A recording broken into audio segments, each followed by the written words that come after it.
Here we go. Yes. Right, before we do kick off, really quickly, do a quick mic check, Sham, if you don't mind. Mic check 1 2 1 2. All right, that's perfect. Perfect. Here we go. Yes. Right, before we do I'm just going to make sure that that's working. Do a quick mic check. All right, Sham, if you don't mind. Give me 1 sec. Mic check 1 2 1 2. Yeah. Perfect. All right, that's perfect. Right. Perfect. We're up and rolling here. Cool. Hello there, boys and girls. Welcome to VUX World. Sorry about the delayed intro there. I just want to make sure that this setup is actually working because last time it wasn't and we lost the first 15 minutes of an epic interview with Yell.com. And so if you are tuning in on LinkedIn, drop us a message on the chat there. Let me know that it's all working and we're live and kicking. Same thing if you're tuning in on YouTube. Welcome to VUX World. I am in a slightly renewed filming space.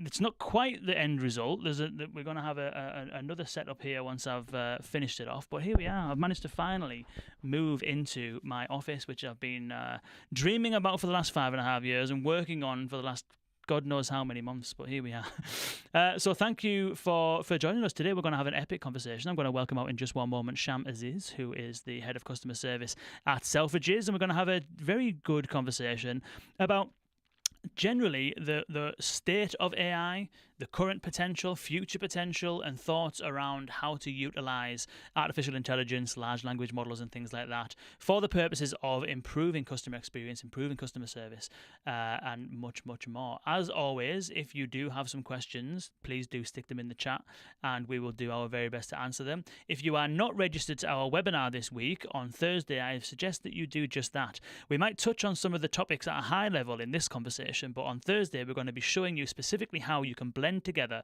large language models and traditional NLU-based, intent-based systems to get the best of both worlds and actually put large language models into practice. If any of you are at the Voice and AI Summit, or if any of you have been working on this stuff for the last number of years, like we have, you will know that it's not just as simple as giving a large language model a bunch of PDFs and sticking it live on your website and your way to the races. There is a lot more involved than that, and actually in some cases, for some use cases, large language models are not always an ideal choice. However, if you can harness them correctly and find the areas and the capabilities where they do perform well and consistently, you can get some great value from them in some important use cases. So we're going to be joined by ServiceBot CEO Cathal McLoyne on Thursday, and we're going to get into detail about that. So if you want to register, which I hope you will, you can just go to vux.world, click on the events tab, and you can register there and then to be there live and direct this Thursday. But now, the main event. It is now time for me to welcome Sham Aziz from Selfridges. Sham, welcome to VUX World, my friend. Hey, thanks, Kane. Much appreciated. Thank you for joining me. I appreciate it. From sunny Hertfordshire, you're in right now, is that right? It's less sunny, but it's more Hertfordshire today. Yes, indeed. Fair enough. It's certainly more sunny than it is in Harrogate. This morning, I basically was reluctant to take Winston out. I actually didn't end up taking Winston out. Gemma took him out. It was just completely pouring down, and it was just a nightmare. So by the time I actually started work, it was still so bad that Winston hadn't been going out. So that's the situation in Harrogate. So I trust it's probably a lot better than it is over here. Indeed it is. I don't have a Winston, but I do like to go out myself. I've not managed to do that so far today. Fine. Fair dues. Well, thank you for joining me. I appreciate it. Tell us a little bit about yourself then, Sham. You had a lot of experience in the kind of customer service, customer experience field. Tell us a bit about yourself and your background. Lovely. So accidentally on purpose, fell into customer service circa 23 years ago. Took my first call center job after college, working for a bank, and these were in the days where it was just phone calls and faxes. Some people won't know what a fax is, but you could Google that later, and if you'd like to see one in action, YouTube's a good bet. And then from there, 22 years on, customer service all the way through the call center world, e-commerce brands, retail, bit of SaaS, couple of different things, day-to-day operation, the tactical project work, and then overall strategy. Where are we headed? How do we get there? What do we need to get there? And so just customer service through and through.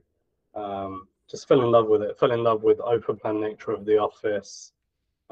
the breadth of roles and watching the industry develop into what I'd like to call a career path, not just a pass-through job. And for some it is, and that's okay, but for others it's a lifelong career. And so I've stayed in it and continue to do so. Nice. And even, from the point of view of like the team that you have, and kind of getting into that space, as you said, some people see it as almost like a pass-through job, but the reality is actually there was a study done.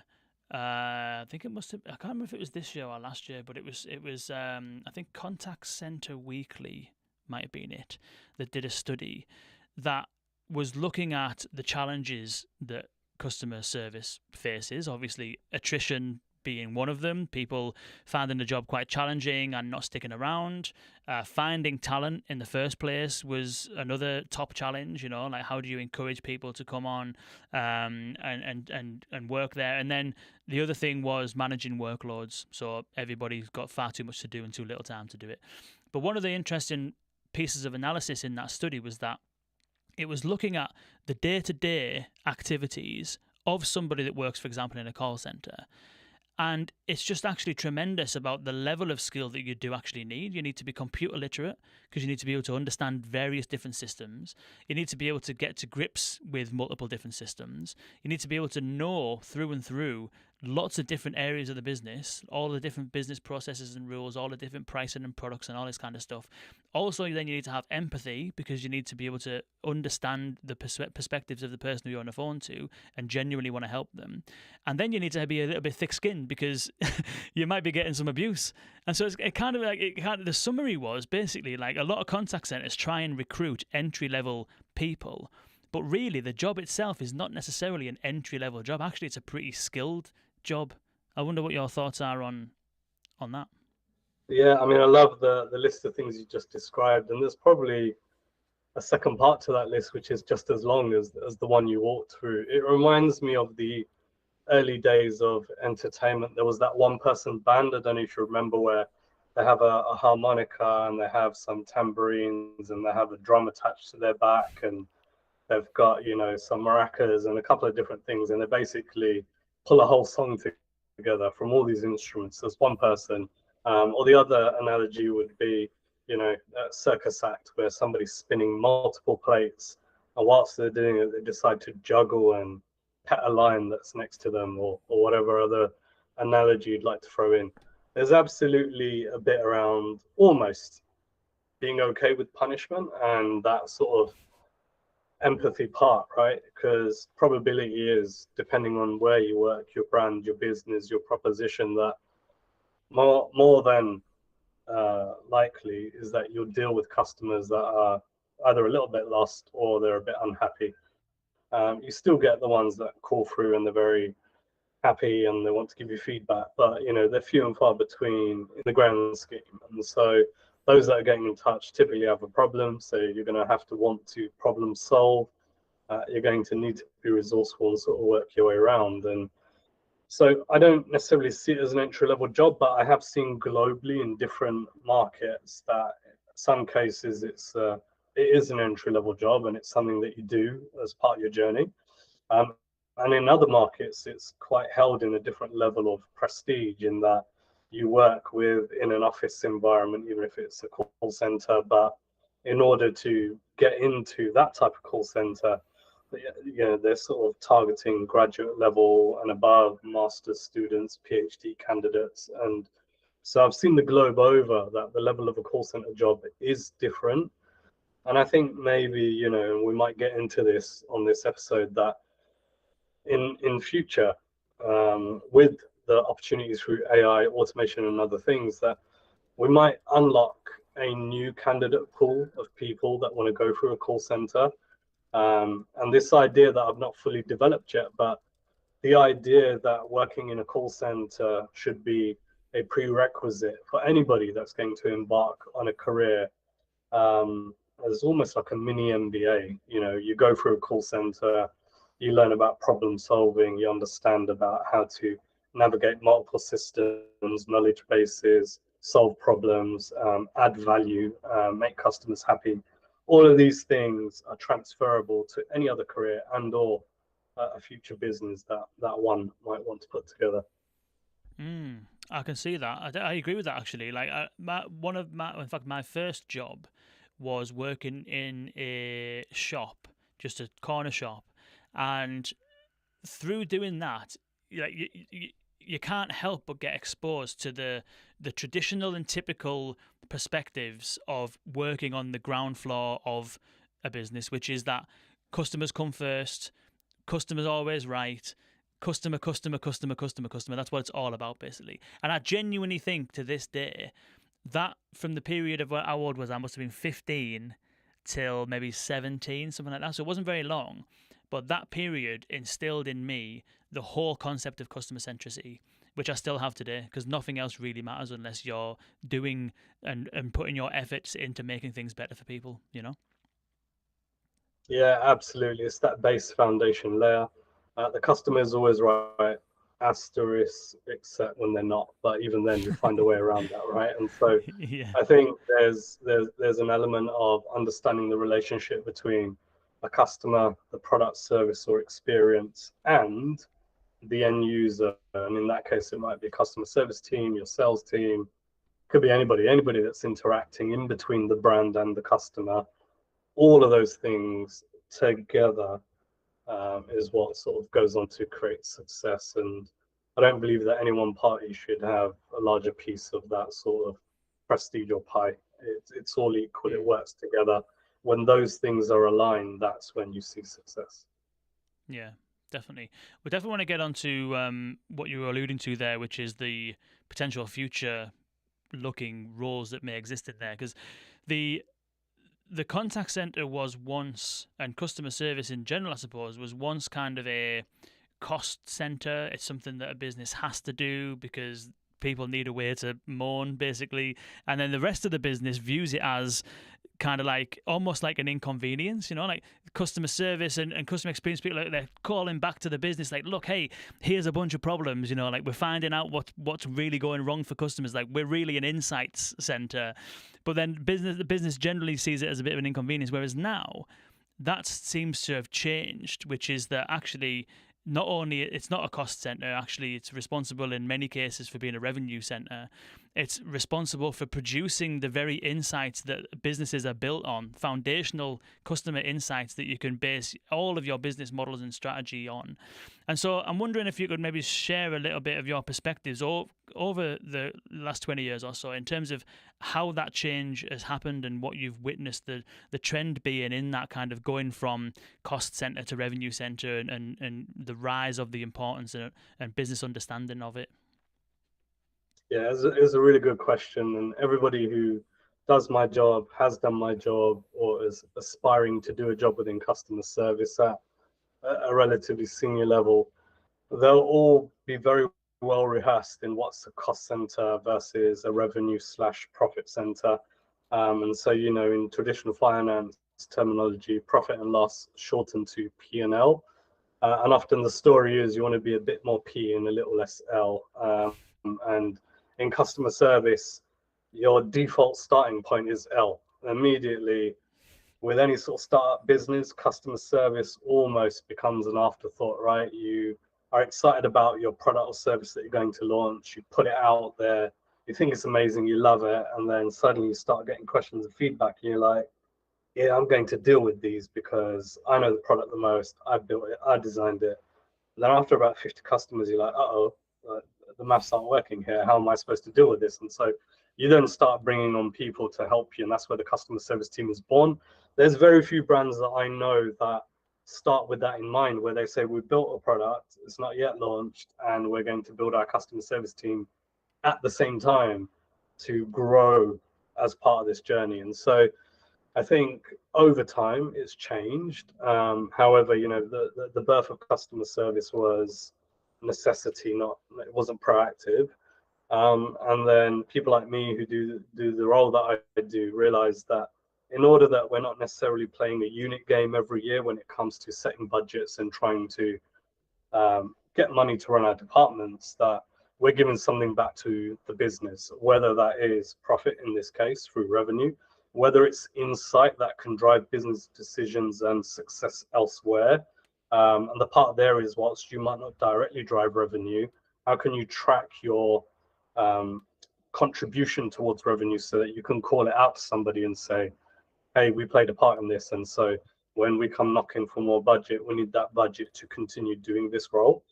And so there's that bit around P&L. And the movement over the years has come from the rise of, the role of product. So when I say product, not a physical product that you buy, but the product function or department within a business that, comes along and designs something and then sort of figures out how to deliver that. And what I've seen with the product community and the product world is that they absolutely get and understand that you need customer feedback to iterate what it is you're designing. You need somewhere to test what you're designing, and you need that feedback.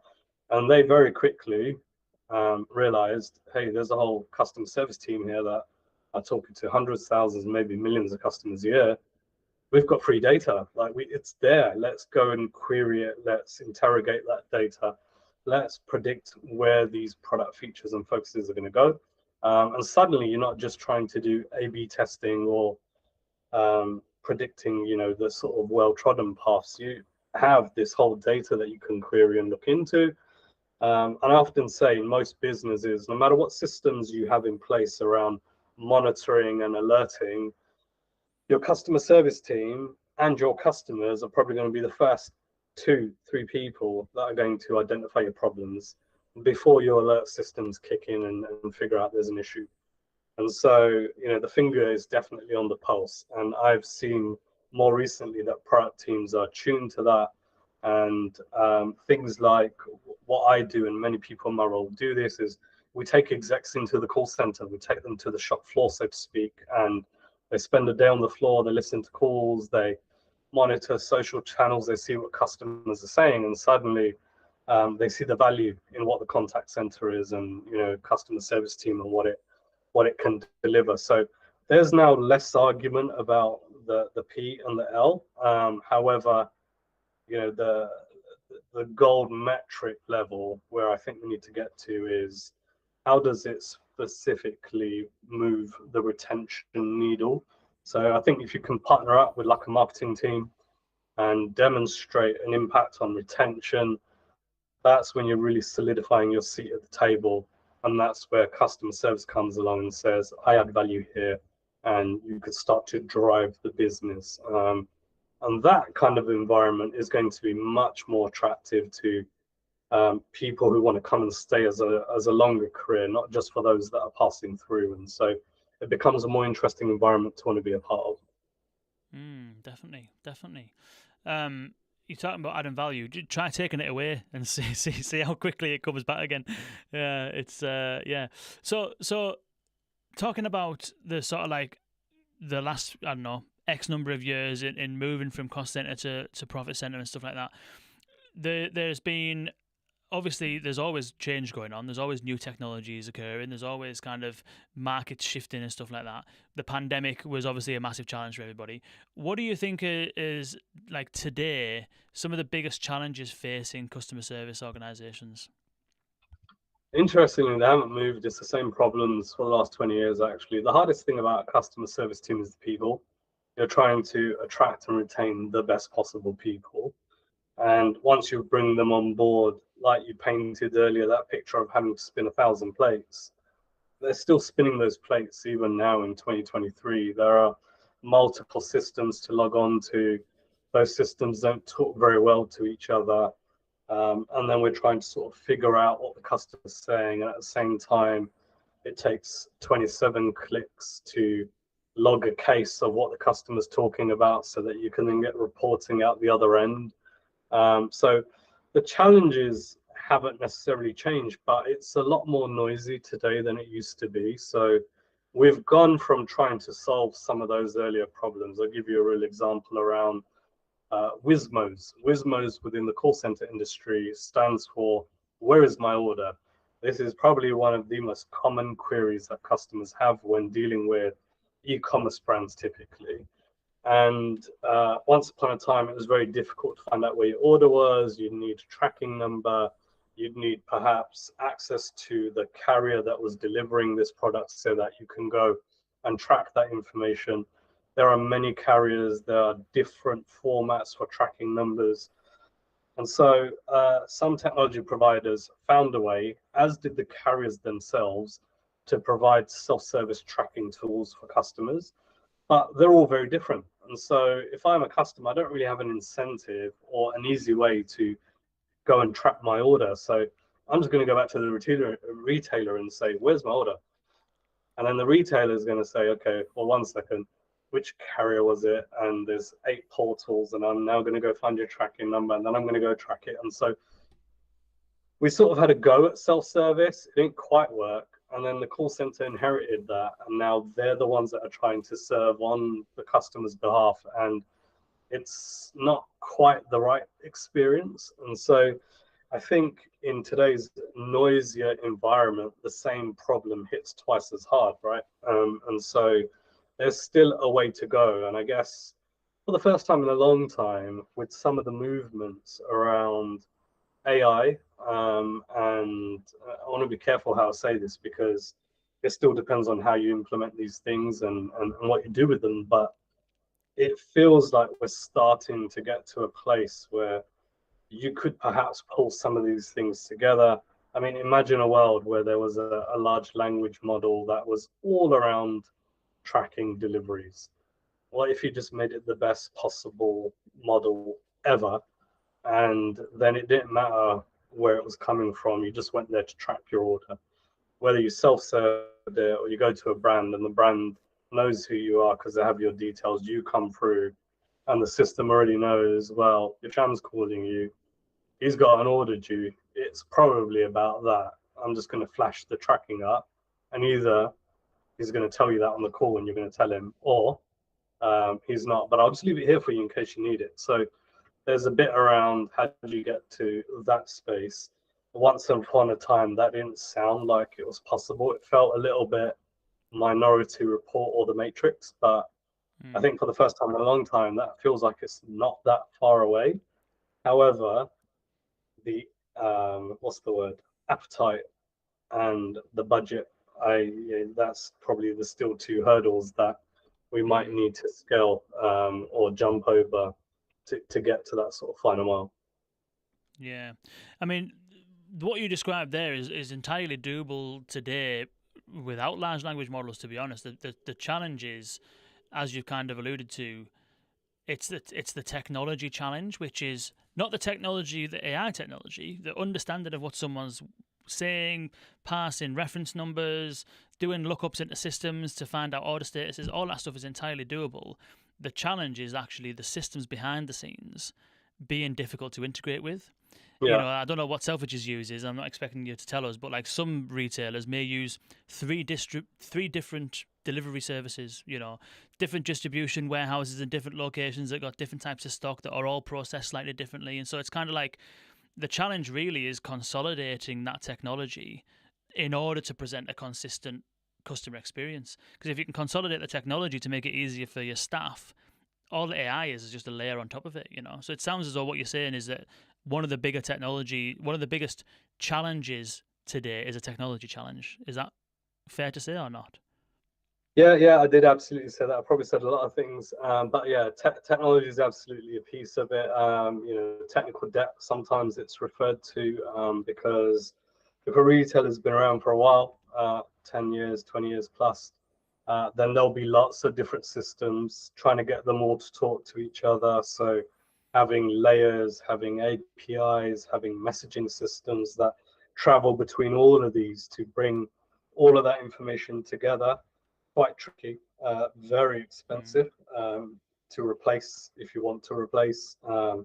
Often there are long contracts in place as well. And so it's not as simple as, well, we'll just bolt on this next layer. And so sometimes, whether I've understood it rightly or wrongly, if there is somewhere else that you could go to that doesn't necessarily have to heavily integrate with all of your systems, whether that's order management, warehouse management, any other management system that you have within your business, if you could tie in to some of those external facing service partners like a delivery carrier network, maybe you can achieve that without having to rip up your technical debt or replace it. And so my thought process was, well, if I can't replace all of this, how do I augment it a little bit and get to the same end result? In theory, with a newer startup or a scale up, they're not starting from a position of technical debt. And so for them, it's probably faster and easier if they have good early design practices in place, that what they build is already quite, well made and agile and flexible and can move with their needs. And so I think some of the longer standing retailers need to consider whether they need to replace everything or whether they can augment. Yeah, it's a case of like, over time, when the opportunity arises, making the right steps. It's not as if a company as large as Selfridges is going to just rip up all of its contracts that it's got in place and all of its partner delivery network and all that kind of stuff. It's the case of like, as and when contracts come up for renewal, making decisions that are in line with the vision for the future. Like, I remember when we used to do a lot of work with government, and part of what the government digital service did, which was when the government websites used to be like loads and loads of different websites, and then they funded a team called GDS. They got together and consolidated all of these websites into one website, which is now gov.uk. They built all the journeys around that and stuff like that, and they essentially put in some standards that they mandated across the whole of government. And then I was working in local government at the time, and we were kind of getting wind of this stuff, but it wasn't forced on us, sort of thing. And so during the process of going through various different cycles of digital transformation initiatives and stuff like that, we ended up actually taking a version of these design standards and implementing them in probably about 12 organizations that I was working in at the time. And one of the things was, we can't rip up and throw the baby out with the bathwater today, but what's going to happen over the next 10 years is contracts are going to come up for renewal. And so the technology code of practice is saying that when a contract comes up for renewal, when we purchase technology, it needs to do these things. And one of those things may be that it needs to have APIs that we can interrogate, push data into, pull data from, so that we can then do whatever we need to with all of the data that you have, which is difficult to do now, because if you're in a contract with, like, I bought some blinds from, I won't name the company, but it was one of those online blind retailers. Bought the blinds, didn't hear anything for about 6 weeks. I was like, what on earth is going on here? Like, why what's going on? So I reached out, and they couldn't give me an update. So I ended up calling. I was like, why can't I actually get an update on where this order is? And they were like, well, it turns out that we basically make the blinds in China.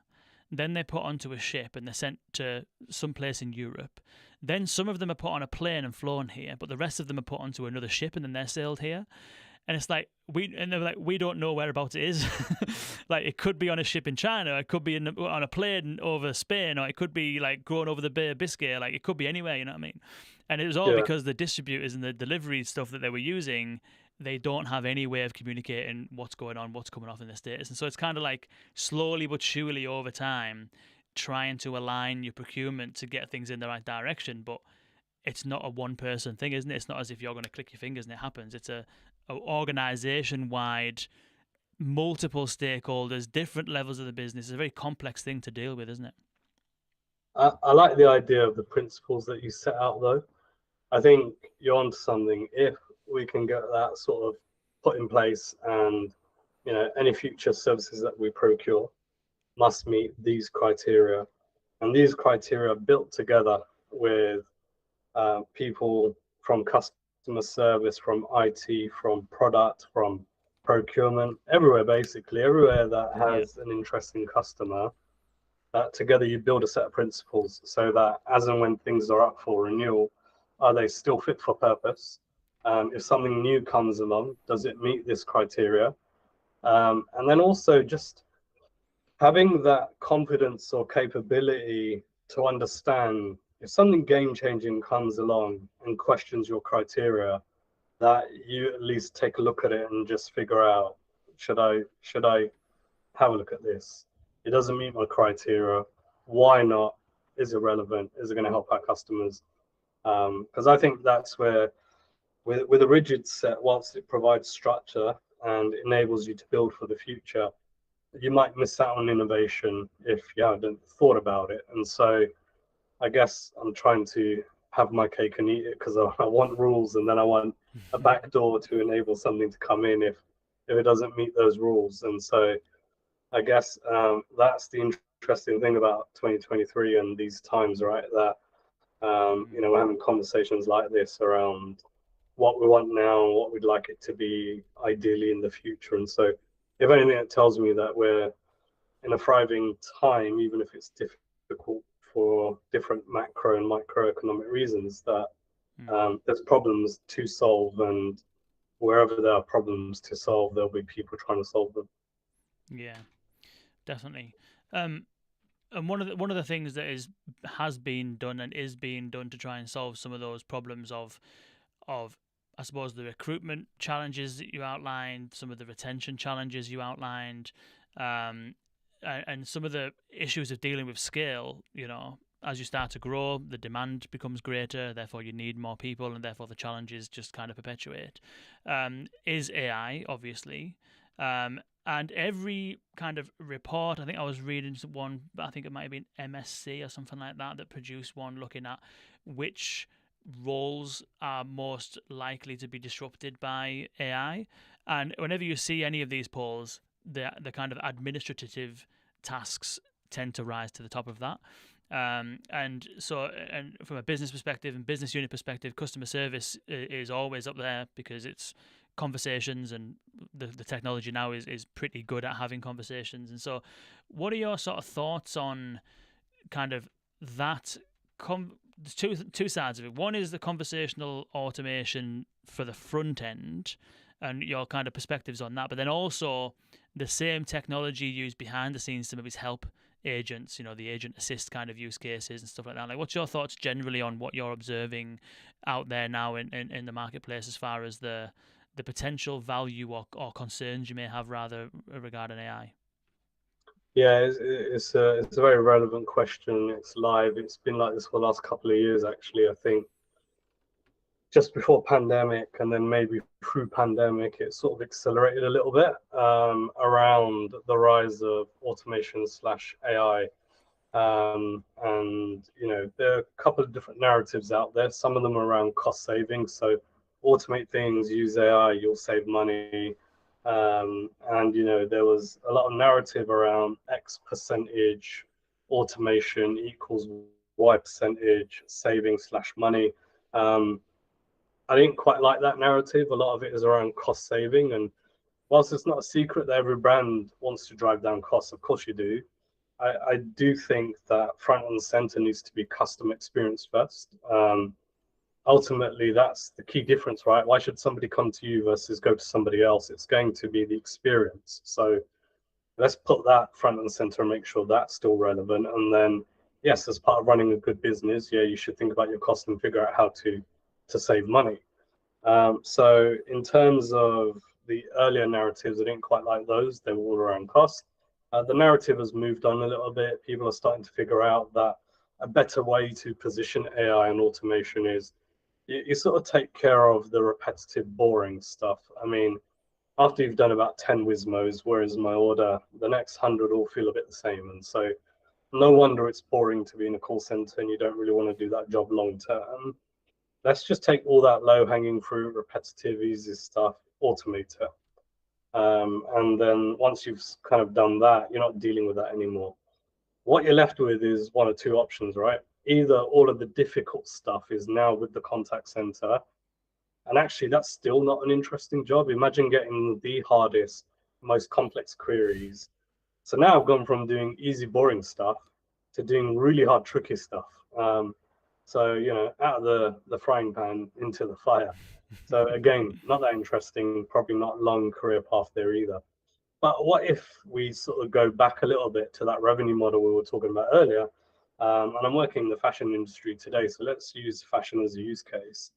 What if you got rid of the boring stuff and your next contact was, hey, I'm going to a party tonight, why don't you help dress me? That's a bit more interesting now. Suddenly we're having a different conversation, and together we're talking about your event, where you're going, who's going to be there, what are your goals for this event, what kind of look are you going for? You're having a good day or a bad day, what you're thinking. So we can sort of figure out whether it's elastic or a belt, right? And so there's an element of problem solving, but that creative problem solving where you can figure stuff out. And it's much more interesting today as well, right? So as we figure out, okay, well, I've just figured out the perfect outfit for you. And then at this point, price point kicks in. You've now got like a circular economy model as well. So you're not having to just buy, you can rent as well. And so the accessibility to certain things has improved. And so that feels like a much more interesting call. And it has an added benefit of driving revenue for the business. So not only have you got a more interesting job offer now for the candidates, but the business loves it because the value's there. And so that, is called a win-win-win, right? So yeah, I think, automate your easy stuff, but don't forget that how you then position yourself afterwards is, are you going to be left with the tricky, difficult stuff, or are you making space for the fun stuff? And it's not always very clear, and you just need to be aware of that. It's a very good point. That it's a really interesting sort of observation in terms of, the even if the narrative is cost savings, the reality is businesses don't tend to actually save that much cost anyway, because a contact center is already overrun, so it's already over capacity. So the AI automation, really, all you're trying to do is absorb the capacity in the first instance so that you can actually speak to everyone that needs and help everyone that needs helping. And then after that, it's a scale game, basically. Every business wants to grow. No business wants to shrink. And so how do you then grow with that foundational technology and your people so that you can serve more people without having to go through the pains, as we've already alluded to, of hiring and stuff like that? But the use case that you mentioned, or the solution that you mentioned there, is an even better one. Have you seen the IKEA example? Did you see what IKEA did? Remind me, please. So what they did is they automated conversations in their IVR, and I think they managed to reach something like 20 to 40% worth of kind of calls coming through were being automated by their assistant. So, logic would have it that if the goal was to save costs, they would then get rid of 20 to 40% of their people. But instead of doing that, they retrained everybody to be interior designers. And then, exactly as you described, charge out. They're launching it. I don't know if it's launched in the UK yet, but it's coming. They're doing it in other countries. Charge out the agent's time to people that want interior design consultations. So now IKEA has gone from being a cost center, taking queries from customers, to automating that stuff that they is repetitive, as you were saying. Better for the customer because there's no more wait times. You just get your issue resolved immediately. And meanwhile, they're making revenue on the back end because they're redeploying people into probably more interesting areas, designing a different room every single call. It's a brilliant way of doing it. But the problem is, if you were trying to sell that idea to the business, the issue is that most businesses don't have an idea of what that next step is. You've kind of already got it a little bit figured out. You know that you could take these people and repurpose them as fashion kind of consultants and whatnot. You can kind of see what you might want to do if you had more capacity. I think the issue that a lot of people have and a lot of companies have is that they can't see what they can't see. They don't know what the world's going to be like when they've reduced their capacity. And so they can't imagine what else they would do aside from answer phone calls. Part of it's an imagination problem.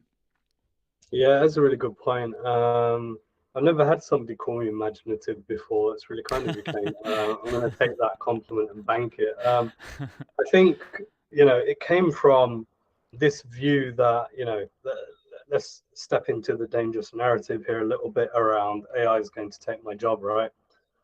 And my sense of responsibility of saving cost isn't to make people unemployed.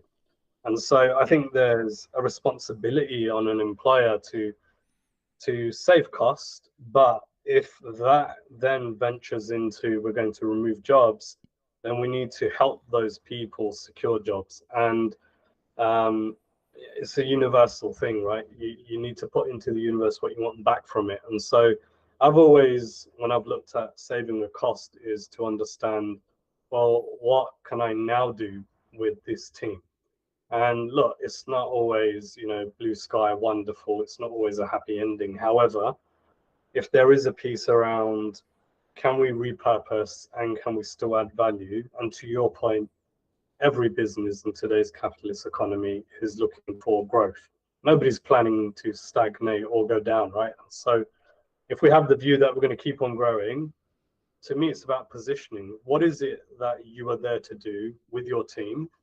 And if you are positioned in that tricky, boring space earlier that I was talking about, how do you get out of there? And if you can then get yourself out of there, what is it that you need from a skills perspective, from a systems perspective, to pivot? How do you pivot into that space that IKEA's pivoted into?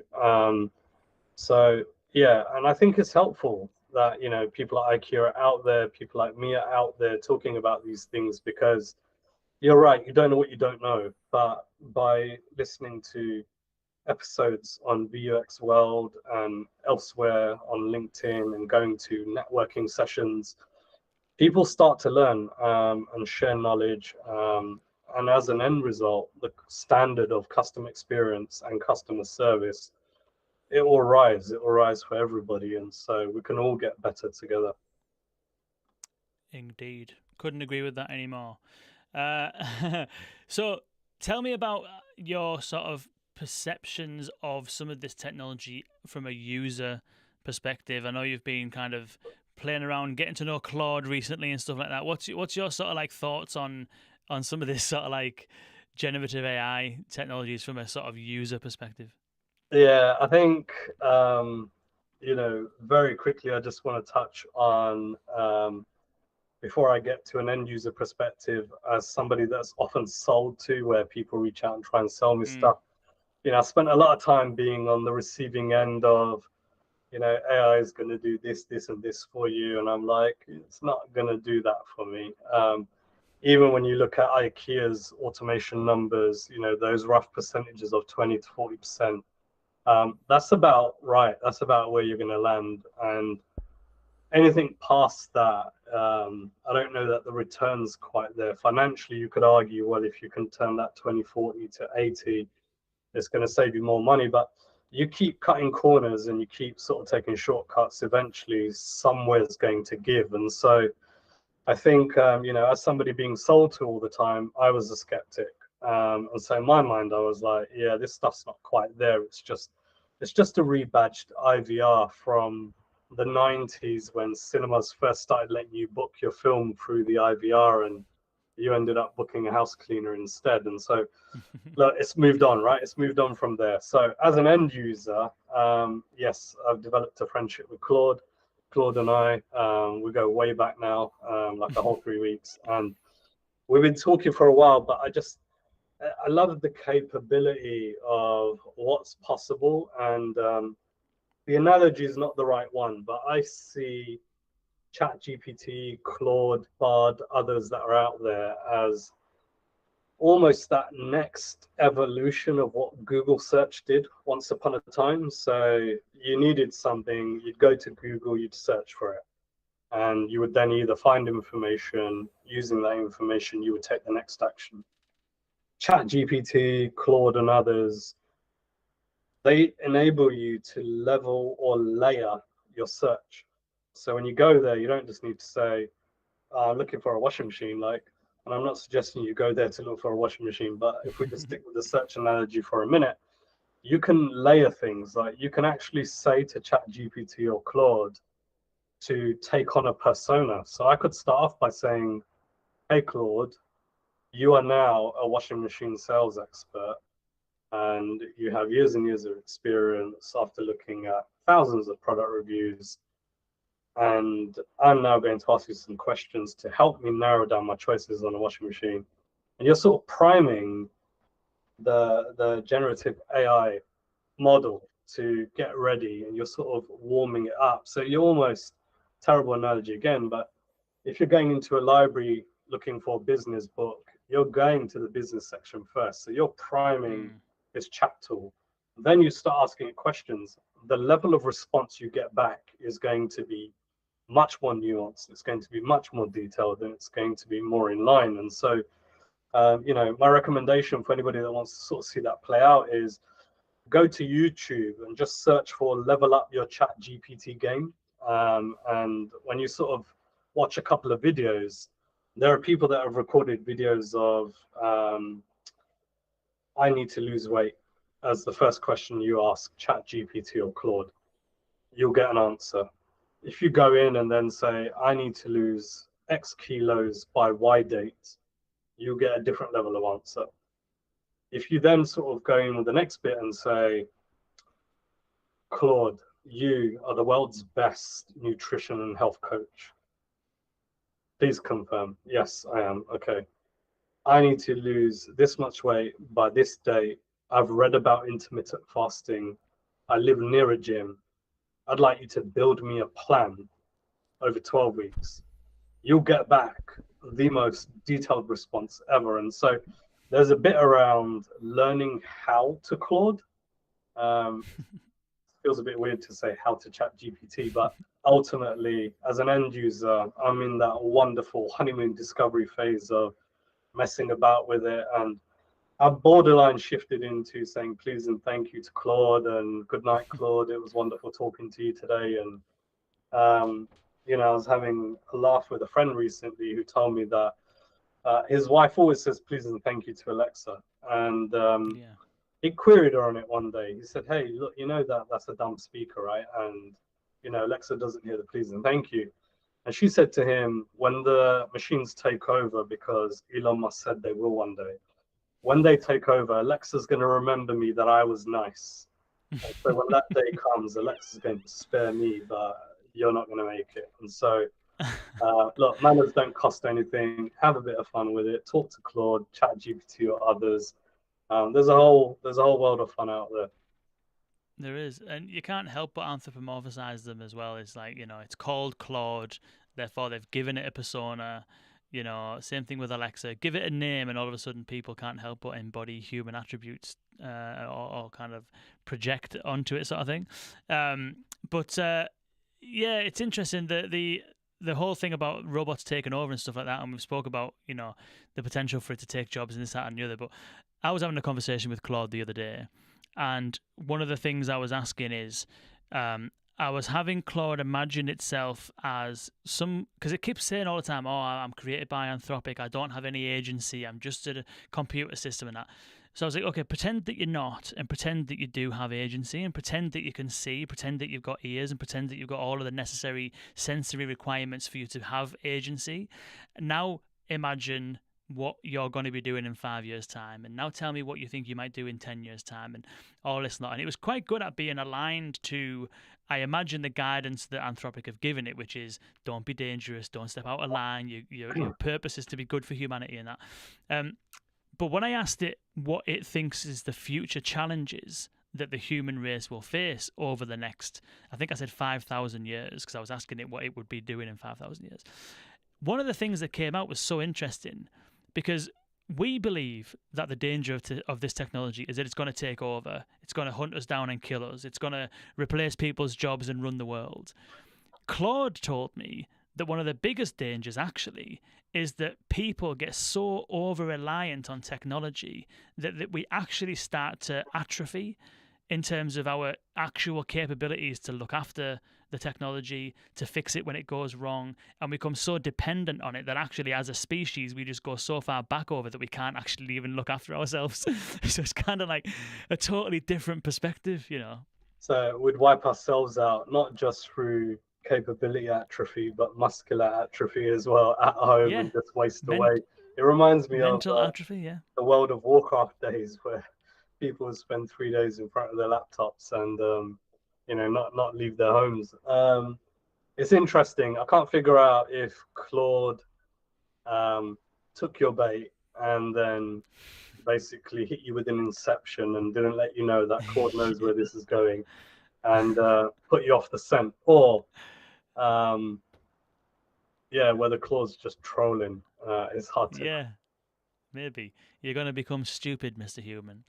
But yeah, it's interesting. But yeah, no, definitely what you were alluding to earlier, the term being used is prompt engineering, which is essentially giving it the right prompts in order to change or direct the output, basically. And what's interesting is that when it comes to kind of productionizing these solutions, like if you wanted to use that yourself, you would have the prompt that a user would give it, which is, I'm trying to find some clothes for a party I'm going to, or whatever.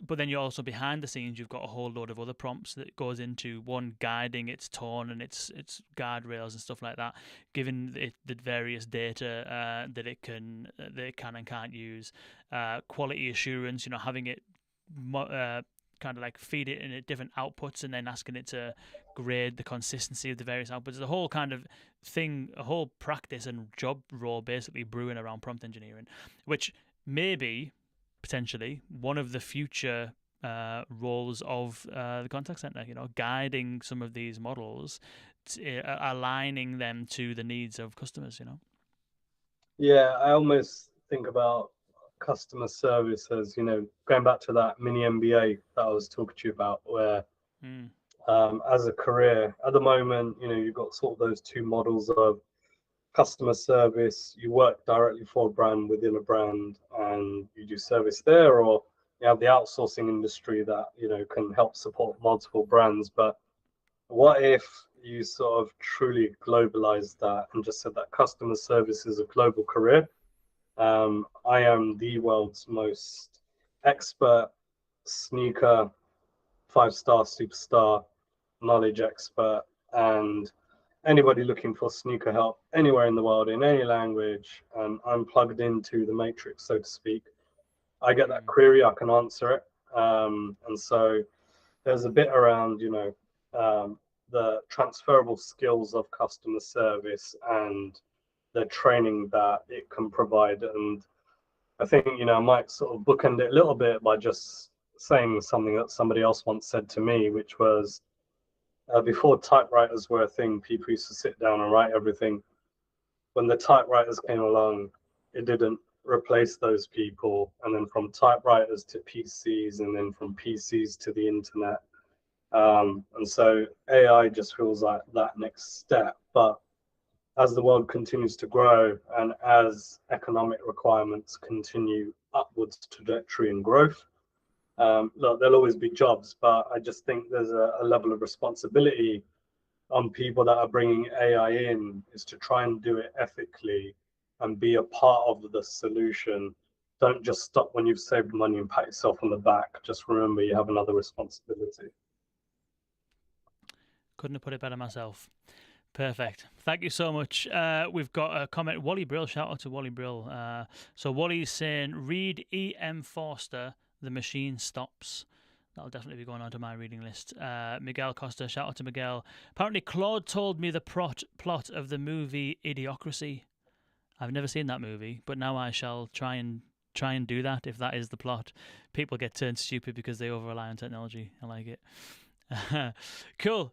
Anyway, Sham, thank you so much for joining me. It's been an absolute pleasure, enlightening as always. I knew it would be. Thank you so much for your time. Thank you, everyone, for tuning in. Don't forget to go and register for the webinar that we're doing with ServiceBot on Thursday, where we're going to get into some of the practicalities of implementing large language models in your organization, but implementing them around your current conversational AI stack. It's going to be one to watch. Thank you again, boys and girls, and we'll see you on the next